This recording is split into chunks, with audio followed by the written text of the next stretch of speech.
ನಮಸ್ತೆ ಸ್ನೇಹಿತರೆ, ಎಸ್ಎಸ್ಎಲ್ಸಿ ಅಥವಾ ತತ್ಸಮಾನ ಪರೀಕ್ಷೆಯಲ್ಲಿ ತೇರ್ಗಡೆ ಹೊಂದಿರುವ ಪರಿಶಿಷ್ಟ ಪಂಗಡದ ಅಭ್ಯರ್ಥಿಗಳು ಕರ್ನಾಟಕ ಅರಣ್ಯ ಇಲಾಖೆಯಲ್ಲಿ ಖಾಲಿ ಇರುವಂತಹ ಅರಣ್ಯ ವೀಕ್ಷಕ ಬ್ಯಾಕ್ಲಾಗ್ ಹುದ್ದೆಗೆ ಆನ್ಲೈನ್ ಮೂಲಕ ಅರ್ಜಿಗಳನ್ನು ಸಲ್ಲಿಸಬಹುದಾಗಿದೆ. ಅರ್ಜಿ ಸಲ್ಲಿಸಲು ಪ್ರಾರಂಭವಾಗುವ ದಿನಾಂಕ ಫೆಬ್ರವರಿ 1 ಹಾಗೆ ಅರ್ಜಿ ಸಲ್ಲಿಸಲು ಕೊನೆಯ ದಿನಾಂಕ ಫೆಬ್ರವರಿ 16. ಅರ್ಜಿ ಶುಲ್ಕ: ಪರಿಶಿಷ್ಟ ಪಂಗಡ ಪ್ರವರ್ಗಕ್ಕೆ ಸೇರಿದ ಅಭ್ಯರ್ಥಿಗಳು ₹50 ಅರ್ಜಿ ಶುಲ್ಕವನ್ನು ಪ್ಲಸ್ ₹20 ಸೇವಾ ಶುಲ್ಕವನ್ನು ಪಾವತಿಸತಕ್ಕದ್ದು. ಅರ್ಜಿ ಶುಲ್ಕವನ್ನು ಪಾವತಿಸಲು ಕೊನೆಯ ದಿನಾಂಕ 18 ಫೆಬ್ರವರಿ ಮಧ್ಯಾಹ್ನ 2:30 ಹಾಗೆ ಅರಣ್ಯ ವೀಕ್ಷಕರ ಖಾಲಿ ಹುದ್ದೆಗಳ ವಿವರ ಈ ರೀತಿಯಾಗಿದೆ.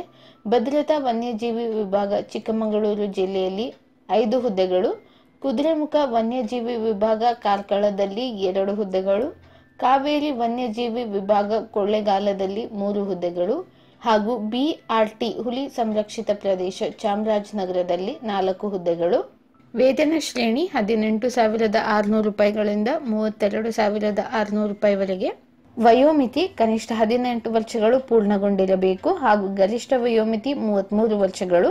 ಅಭ್ಯರ್ಥಿಗಳನ್ನ ದೈಹಿಕ ತಾಳ್ವಿಕೆ, ದೈಹಿಕ ಕಾರ್ಯಸಮರ್ಥತೆ, ದೇಹದಾಢ್ಯತೆ, ಮೂಲ ದಾಖಲಾತಿ ಪರಿಶೀಲನೆ ಮತ್ತು ಲಿಖಿತ ಪರೀಕ್ಷೆಗಳ ಮುಖಾಂತರ ಆಯ್ಕೆ ಮಾಡಿಕೊಳ್ಳಲಾಗುತ್ತೆ.